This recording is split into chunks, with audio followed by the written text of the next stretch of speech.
Coaching ഇത് start ചെയ്യുമ്പം ആദ്യം ഏത് വേണം എന്നുള്ള നല്ലൊരു ടെൻഷൻ ഉണ്ടായിരുന്നു. അപ്പൊ ഒത്തിരി ഒരു സെർച്ചിന് ശേഷമാണ് സഹകാരി വന്നിരിക്കുന്നത്. കാരണം യൂട്യൂബിൽ ഒത്തിരി സെർച്ച് ചെയ്ത് ക്ലാസ്സുകൾ കണ്ടപ്പം ഇത് മതിയെന്ന് ഫിക്സ് ചെയ്യുമായിരുന്നു.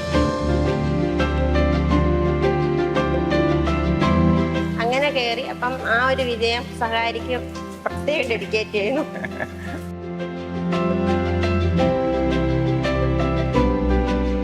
കേരള ബാങ്കിന്റെ സക്സസ് സ്റ്റോറി സീരീസ് കണ്ടിന്യൂ ആണ്. നിങ്ങൾക്ക് ഓരോ കാൻഡിഡേറ്റ്സിന്റെ സ്റ്റോറിയും ആൾവേസ് എപ്പോഴും ഡിഫറെന്റ് ആണ്. അത് നിങ്ങൾക്ക് ഓരോന്ന് പഠിക്കാനുണ്ട് എല്ലാവർക്കും. അപ്പോൾ ഇന്ന് നമ്മൾ പരിചയപ്പെടുന്നത് 75ാം റാങ്ക് മേടിച്ചിട്ടുള്ള ആര്യയാണ്. ആര്യ എന്തായാലും first of all congrats Arya. Okay, Arya എന്ന് വിളിച്ചുള്ള പരിചയം മോണിക്കുള്ള പരിചയം മാത്രമേ ഉള്ളൂ. പക്ഷേ എന്താ പറയാ, നമുക്ക് ഈ സ്ഥിരം നമ്മളെ കോണ്ടാക്ട് ചെയ്യുന്ന ആൾക്കാരുടെ അടുത്ത് അങ്ങനെ ഫോണിക്കുള്ള പരിചയം തോന്നുകയാണ്. ഓക്കെ, അപ്പൊ ഫസ്റ്റ് ഓഫ് ഓൾ നമ്മളെ ഈ ഒരു നമ്മുടെ സക്സസ് എന്ന് പറയുമ്പോഴത്തേക്കും നമ്മൾ നേരത്തെ CSCB എഴുതി കയറിയാണല്ലോ അല്ലെ, അതൊരു സക്സസ്. രണ്ടാമത്തെ സക്സസ് എന്ന് പറയുമ്പോൾ കേരള ബാങ്കിലേക്ക് ആദ്യ 100ൽ വരിക അല്ലെ, ആദ്യത്തെ അഡ്വൈസ് തന്നെ പോവുക എന്ന് പറയുമ്പോൾ അത് വളരെ ഇമ്പോർട്ടന്റ് ആണ്. അപ്പൊ ഈ സക്സസ് ആർക്ക് ഡെഡിക്കേറ്റ് ചെയ്യുന്നു? ഇത് ഞാൻ കോച്ചിങ് ഇത് സ്റ്റാർട്ട് ചെയ്യുമ്പം ആദ്യം ഏത് വേണം എന്നുള്ള നല്ലൊരു ടെൻഷൻ ഉണ്ടായിരുന്നു. അപ്പൊ ഒത്തിരി ഒരു സെർച്ചിന് ശേഷമാണ് സഹകാരി വന്നിരിക്കുന്നത്. കാരണം യൂട്യൂബിൽ ഒത്തിരി സെർച്ച് ചെയ്ത് ക്ലാസ്സുകൾ കണ്ടപ്പം ഇത് മതിയെന്ന് ഫിക്സ് ചെയ്യുമായിരുന്നു. അങ്ങനെ കയറി അപ്പം ആ ഒരു വിജയം സഹകാരിക്ക് പ്രത്യേകം ഡെഡിക്കേറ്റ് ചെയ്യുന്നു. നല്ല ക്ലാസ്സുകളായിരുന്നു എല്ലാം. ഇപ്പൊ രാജേഷ് സാറിന്റെ ഒക്കെ ആകുമ്പോൾ എടുത്ത് പറയണം. അതുപോലെ നമ്മൾ ഒരു ഓഫ്ലൈനിൽ എങ്ങനെ ഇരിക്കുന്നോ അതുപോലെ അതിനേക്കാൾ എനിക്ക് നല്ല എഫേർട്ട് സാറിട്ടിട്ടുണ്ട്. അപ്പൊ അത് വളരെ പ്രാധാന്യമുള്ള ഒരു കാര്യമാണ്. കാര്യം നമുക്ക് ഓൺലൈനായിട്ട് പഠിക്കുമ്പോഴത്തേക്കും നമുക്ക് ഓഫ്ലൈൻ ക്ലാസ്സിന്റെ ഒരു കുറവ് നമുക്ക് ഫീൽ ചെയ്യാതെ. അപ്പൊ അതിനകത്ത് നമ്മുടെ മെന്റർഷിപ്പിന് വലിയൊരു പങ്കുണ്ട്. അപ്പൊ ആരായിരുന്നു നമ്മുടെ മെന്റർഷിപ്പ്?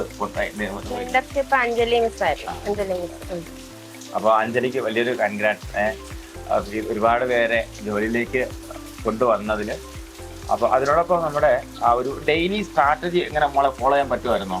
ഫോളോ വെച്ചാൽ ക്ലാസ്സുകൾ ആദ്യം കുഴപ്പമില്ലായിരുന്നു. പിന്നെ ക്ലാസ്സുകൾ ഇങ്ങനെ കൂടി, പിന്നെ ലെങ്ത് കൂടി, അപ്പൊ പിന്നെ സ്പീഡ് കൂട്ടിയിട്ട് കാണേണ്ട അവസ്ഥ വന്നു. കാരണം മിസ് ചെയ്യാനുള്ള ക്ലാസ്സുകൾ മിസ് ചെയ്യാതെ മാക്സിമം അതിന്റെ ക്വസ്റ്റ്യൻസ് എല്ലാം വർക്ക്ഔട്ട് ചെയ്ത് പിന്നെ ലാസ്റ്റിലൊക്കെ 100 ക്വസ്റ്റ്യൻ അങ്ങനെ PSCയുടെ രീതിയിൽ തന്നെ സ്റ്റേറ്റ്മെന്റ് മോഡലിൽ തന്നെ തന്നൊക്കെ. അപ്പം പരീക്ഷയ്ക്ക് കയറിയപ്പോഴും അതൊരു കോൺഫിഡൻസ് ആയിരുന്നു.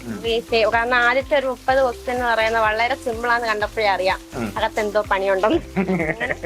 അപ്പോഴേ അത് കറക്റ്റ് ആയിരുന്നു. എല്ലാം സ്റ്റേറ്റ്മെന്റ് ഇരുന്നും അതുപോലെ വായിക്കാനുള്ളതായിരുന്നു. അപ്പൊ അങ്ങനെ സമയം നല്ലപോലെ പോവായിരുന്നു. അപ്പൊ ആദ്യത്തെ 10-30 ക്വസ്റ്റ്യൻ സ്പീഡിൽ അങ്ങനെ ചെയ്യാൻ പറ്റി. പക്ഷേങ്കിൽ പിന്നുള്ളതെല്ലാം ഇരുന്ന് അതുകൊണ്ട് ഒത്തിരി ഞാൻ ചെയ്തില്ല. മാക്സിമം കുറച്ചാണ് നെഗറ്റീവ് അടിച്ച് പോവാതിരിക്കാൻ വേണ്ടി മാത്രം.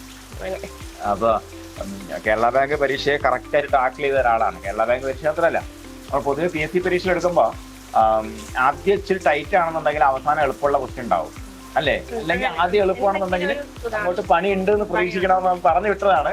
കറക്റ്റ് ആയിട്ട് മനസ്സിലുണ്ടായിരുന്നു അല്ലേ? കാണുമെന്ന് അറിയാം. ഓക്കെ, അപ്പൊ അങ്ങനെ ഒരു പണി മുന്നിൽ കണ്ടുകൊണ്ട് തന്നെ കൂടുതൽ മൈനസ് അടിക്കാതെ സ്റ്റേറ്റ്മെന്റ്സ് അറിയുന്ന രീതിയിൽ മാക്സിമം ചെയ്ത് ഒരു ഫലം കൂടെയാണ് ഈ ഒരു ഉയർന്ന വിജയം എന്ന് പറയുമ്പോൾ. അപ്പോൾ നിങ്ങൾ റിസ്ക് എടുക്കുന്ന ആൾക്കാരുണ്ട്, റിസ്ക് എടുക്കാതിരിക്കുന്ന ആൾക്കാരുണ്ട്. അതെല്ലാം നിങ്ങളുടെ പ്രയോറിറ്റി, നിങ്ങളുടെ പേഴ്സണൽ ആയിട്ടുള്ള എക്സ്പീരിയൻസ് ഒക്കെ വെച്ചാണ് ചെയ്യേണ്ടത്.